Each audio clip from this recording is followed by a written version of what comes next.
Hello friends, स्वागत है आपका रैपिड सक्सेस पॉइंट में। और शिक्षा मनोविज्ञान के अंतर्गत जो शिक्षा मनोविज्ञान की अध्ययन विधियां का अध्ययन हमने किया था लास्ट वीडियो में, तो उसमें से जो निरीक्षणात्मक विधियां थी, अंतर्दर्शन, बहिर्दर्शन और प्रयोगात्मक विधि, इसका अध्ययन हम लोग कर चुके हैं। आज हम विवरणात्मक विधि के अंतर्गत जो मुख्य 10 विधियाँ हैं, लेकिन उनमें से कुछ जो ज़्यादा प्रमुखता से पूछी जाती हैं या फिर जो ज़्यादा मनोविज्ञान में यूजफुल हैं, उनका अध्ययन हम लोग करेंगे। तो इसको 2 पार्ट में हम लोग पढ़ेंगे। तो पहले पार्ट का अध्ययन आज हम करेंगे, अगले दिन का कोई डिसाइड करेंगे कोई दिन, उसमें से बाकी जो शेष विधियाँ हैं उनको हम उसमें से पढ़ेंगे। ठीक है, तो ठीक है मित्रों, पढ़ना स्टार्ट करते हैं। लेकिन यदि वीडियो आपको अच्छा लगता है तो इसे लाइक कीजिएगा, शेयर कीजिएगा, सब्सक्राइब कीजिएगा चैनल को, और बेल आइकन भी प्रेस कर दीजिएगा, जिससे कि जो भी नया वीडियो हो उसकी नोटिफिकेशन आपको सबसे पहले प्राप्त हो सके। ठीक है, टेलीग्राम चैनल से भी आप जुड़ सकते हैं, जिसका लिंक है SSDYA, वहाँ पे सारे वीडियो आपको प्राप्त हो जाएंगे। ठीक है मित्रों, पढ़ना शुरू करते हैं। तो जो विकासात्मक विधि है, शिक्षा मनोविज्ञान के अंतर्गत जो विवरणात्मक विधियाँ हैं, उनमें से जो विकासात्मक विधि है वो क्या है, तो देखते क्या है कि इस विधि द्वारा जन्म से मृत्यु तक, ठीक है, कोई किसी हम मनोविज्ञान का अध्ययन करें तो जाहिर सी बात है मानव के व्यवहारों का अध्ययन हो रहा है यहाँ पे। तो जन्म से मृत्यु तक के मानव के व्यवहारों का अध्ययन करना है हमें। कैसा? शारीरिक, मानसिक, संवेगात्मक, सामाजिक और चारित्रिक। ठीक है, इन विकास क्रमों का क्रमबद्ध अध्ययन करना है। ठीक है, कैसे शारीरिक विकास हो रहा है, कैसे मानसिक विकास हो रहा है, संवेगात्मक विकास कैसे हो रहा है बालक का, सामाजिक और चारित्रिक विकास कैसे हो रहा है, इसका क्रमबद्ध अध्ययन विकासात्मक विधि के अंतर्गत किया जाता है। कब से कब तक का? जन्म से मृत्यु तक का। ठीक है, तो विकासात्मक विधि जब हम के माध्यम से जब हम अध्ययन करते हैं तो कौन से चरण आते हैं, किन विधियों से कौन कौन से किस प्रकार से क्रमबद्ध अध्ययन करेंगे हम, तो उन पदों को, उन चरणों को हम लोग जान लेते हैं। तो जो पहला जो चरण है वो क्या है? अध्ययन समूह का चयन। पहला जो चरण है वो क्या है? अध्ययन समूह का चयन। सबसे पहले क्या करेंगे, हमें जिस समूह का अध्ययन करना है उसका हम चयन कर लेंगे, उसको सेलेक्ट कर लेंगे। फिर क्या करेंगे? दूसरे नंबर पे करेंगे विषयी के पर्यावरण का अध्ययन। विषयी किसको बोलते हैं? जिसका अध्ययन किया जा रहा है। ठीक है, चाहे वो कोई व्यक्ति हो या कोई संस्था हो, चाहे वो कोई व्यक्ति हो या संस्था, जिसका अध्ययन करने के लिए हमने जिसको सेलेक्ट किया है, तो सबसे पहले उसके पर्यावरण का अध्ययन करेंगे। पहले उसको सेलेक्ट किया है उस समूह को, फिर उसके बाद उसके पर्यावरण का अध्ययन करेंगे, किस पर्यावरण से संबंधित है वो। फिर तीसरे नंबर पे क्या करेंगे? पर्यावरण का विषयी के जीवन में बहुआयामी प्रभाव। वो जिस पर्यावरण में रहता है, वो जिस पर्यावरण में उसका विकास हुआ है, तो उसका प्रभाव किस प्रकार से उसके जीवन पे पड़ रहा है, ये इसका अध्ययन हम करेंगे। फिर चौथे नंबर पे क्या देखना है हमको? तथ्यों का विश्लेषण। जो तथ्य हम कलेक्ट करेंगे इस अध्ययन के दौरान, उनका विश्लेषण करेंगे। उनका विश्लेषण कैसे करेंगे? एक एक बिंदु पर, एक एक पॉइंट पे, एक एक शब्द पे जो जानकारी एकत्र हुई है हमारे पास, उसका हम क्या करेंगे? सूक्ष्मतम गहन अध्ययन करेंगे। ठीक है, फिर क्या करेंगे? सिद्धांतीकरण। उस अध्ययन के बाद हम जो सिद्धांत तैयार करेंगे, जो नियम बनाएंगे। नियम कैसे बनाएंगे?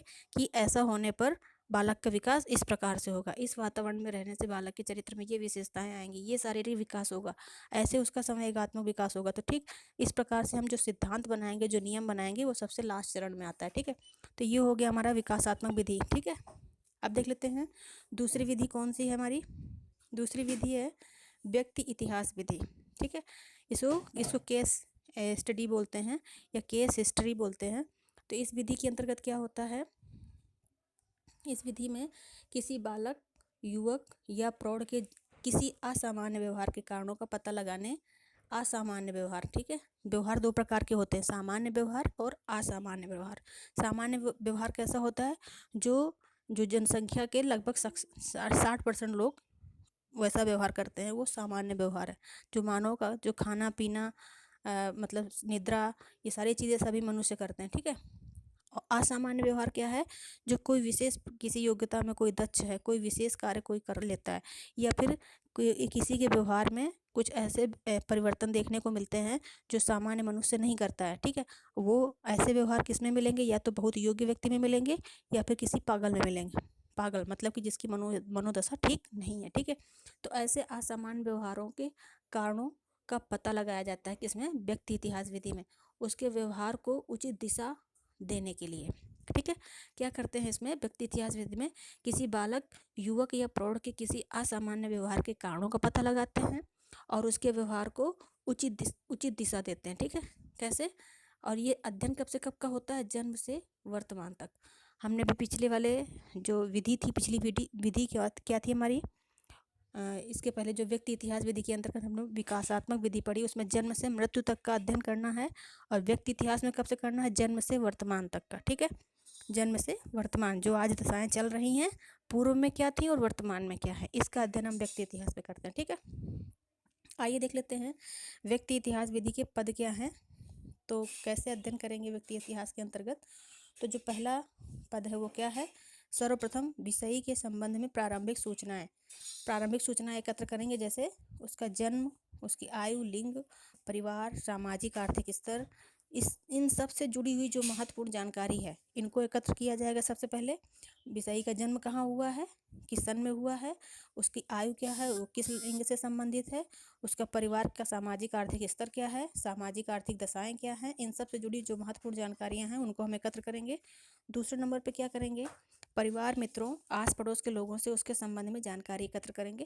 दूसरे नंबर में क्या करेंगे? उसके परिवार के सदस्यों से, उसके जो मित्र, जो उसका फ्रेंड सर्किल है, वहाँ से हम जानकारी जुटाएंगे। आस पड़ोस के लोगों से उसके बारे में जानकारी एकत्र करेंगे, उसका व्यवहार कैसा है, उसका चरित्र कैसा है, उसके कार्य करने की जो पावर है, या जो कह सकते हैं कार्य करने का जो उसका व्यवहार करने का जो तरीका है वो क्या है, ये सारी जानकारी हम उसके परिवार, मित्रों और आस पड़ोस के लोगों से एकत्र करेंगे। फिर तीसरे नंबर पर क्या करेंगे?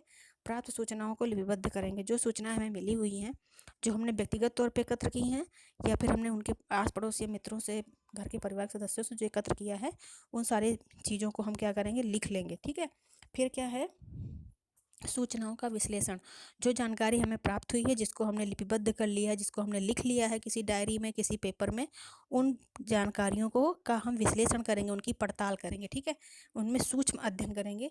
फिर उन सूक्ष्म अध्ययन के माध्यम से क्या होगा? कारणों का पता लगाएंगे। ठीक है, उसके असामान्य व्यवहार के पीछे क्या कारण है, इसका हम पता लगाएंगे और उनको लिपिबद्ध कर समस्या का समाधान करने का प्रयास करेंगे। बालक किस दशा में ऐसा असामान्य व्यवहार प्रकट करता है, इसका पता लगाएंगे, इसका क्या कारण है, इसका पता लगाएंगे, और उसके पश्चात हम उसके समस्याओं के समाधान का प्रयास करेंगे। ठीक है, तो ये हो गया हमारा व्यक्ति इतिहास विधि। ठीक, अब देख लेते हैं तीसरी विधि कौन सी है? साक्षात्कार विधि। ठीक है, इसमें क्या होता है? इस विधि में प्रयोगकर्ता और विषयी, प्रयोगकर्ता मतलब जो साक्षात्कार लेने वाला है, और विषयी क्या है? जिसका साक्षात्कार लिया जा रहा है। इतनी बात समझ में आ गई? प्रयोगकर्ता वो है जो साक्षात्कार लेने वाला है, और विषयी क्या है? जो साक्षात्कार देने जा रहा है, यानी जिसका साक्षात्कार होने वाला है। ठीक है, आमने सामने बैठते हैं। सबसे पहले क्या होगा? विषयी और प्रयोगकर्ता दोनों आमने सामने बैठते हैं। प्रयोगकर्ता विषयी से प्रश्न पूछता है।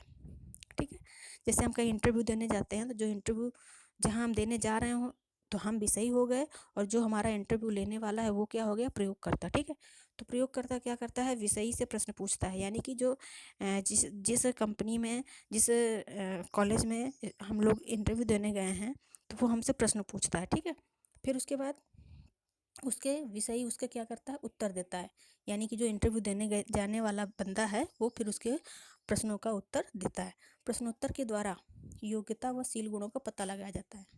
जो संवाद होता है, जो प्रश्नोत्तर चलता है, उसके माध्यम से व्यक्ति के योग्यता और उसके शील गुणों का पता लगाया जाता है कि जो उसने रिज्यूमे में लिख रखा है वो योग्यता इसके अंदर है कि नहीं। ठीक है, इसका पता लगाया जाता है। साक्षात्कार दो प्रकार का होता है। ठीक है, साक्षात्कार कितने प्रकार का होता है? दो प्रकार का होता है। पहला कौन सा है? संरचित। संरचित। ठीक, एक पहला हो गया संरचित, और दूसरा है असंरचित।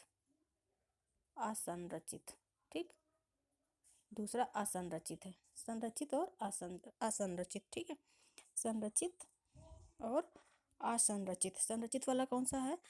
जो जानबूझकर एक, मतलब कि जिसकी दशाएं विषयी को भी पता है और प्रयोगकर्ता को भी पता है कि इस विषय पर चर्चा होनी है, वो संरचित साक्षात्कार है। मतलब कि इस विषय पर, इस बिंदु पर चर्चा होगी और उस दोनों को पता है इस बारे में। ठीक है, वो संरचित साक्षात्कार है। ठीक है, असंरचित साक्षात्कार कौन सा होता है?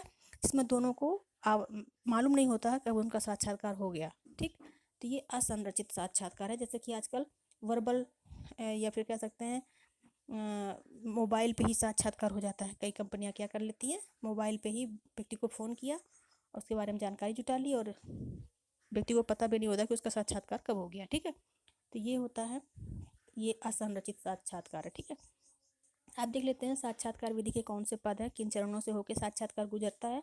तो पहला बिंदु है विषयी के साथ सौहार्द स्थापित करना। विषयी के साथ कैसा तालमेल इकट्ठा बनाना है, उसको लगे, महसूस ना हो कि वो किसी दूसरे के सामने बैठा है, उसको ऐसा लगना चाहिए कि वो अपने मित्रों के साथ बैठा हुआ। ठीक है, बिल्कुल सामान्य वातावरण उसको देना चाहिए। दूसरा बिंदु क्या है, साक्षात्कार का उद्देश्य स्पष्ट करना।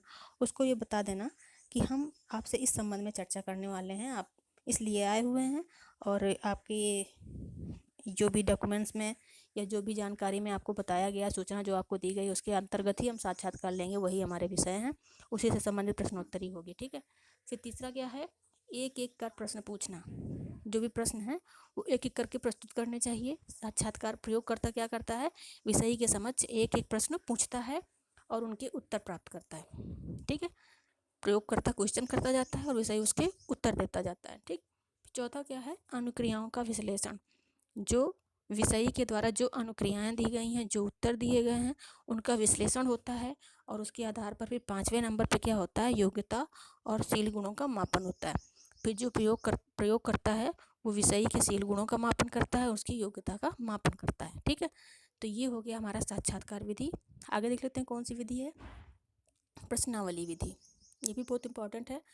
प्रश्नावली विधि में क्या होता है, तत्संबंधी प्रश्नों की एक सूची का प्रयोग किया जाता है। तत्संबंधी मतलब जिस संबंध में प्रश्नावली तैयार की गई है, जैसे कोई अगर शिक्षा से जुड़ी समस्याओं पर कोई प्रश्नावली हो सकती है तो शिक्षाविदों तक वो भेजी जाएगी प्रश्नावली। यदि छात्रों की किसी समस्याओं से जुड़ी कोई प्रश्नावली तैयार की गई है तो ये पता होना चाहिए कि छात्रों के अनुशासन संबंधित प्रश्नावली, तो कैसे वो सारे प्रश्न होंगे। ठीक है, तो सबसे पहले क्या होगा, प्रश्नावली विधि में तत्संबंधी जो विषय लिया गया है उससे संबंधित प्रश्नों की एक सूची का प्रयोग किया जाता है। लेविस ने कहा है, क्या कहा है, कि प्रश्नावली 2 प्रकार की होती है। लेविस महोदय हैं, उन्होंने कहा है कि प्रश्नावली 2 प्रकार की होती है। नंबर 1 खुली प्रश्नावली और दूसरी है हमारी बंद प्रश्नावली। ठीक है, खुली प्रश्नावली और बंद प्रश्नावली। खुली प्रश्नावली में क्या होता है कि जो जिससे प्रश्नोत्तर होने वाला है उसको ये पता होता है कि संबंध में प्रश्नोत्तर होंगे। ठीक है, मतलब कि हर सूचना उस तक पहुंचाई जाती है, सूचनाओं का हेर फेर नहीं होता। और जो बंद प्रश्नावली है इसमें सूचनाओं के को से संबंधित जो भी जानकारियां हैं वो लगभग छुपी हुई होती है। ठीक है, किस संबंध में सूचना जुटाई जा रही है, सब लगभग ये जानकारी छुपी हुई होती है। ठीक है, तो ये बंद और खुली प्रश्नावली की विशेषता हो गई। आइए जान लेते हैं प्रश्नावली विधि के कौन से पद हैं, किनसे होकर प्रश्नावली विधि गुजरती है, या कह सकते हैं प्रश्नावली विधि के माध्यम से कैसे हम किसी के बारे में जानकारी जुटा सकते हैं। ठीक है, या किसी का कैसे अध्ययन कर सकते हैं, किसी बालक का या किसी संस्था का।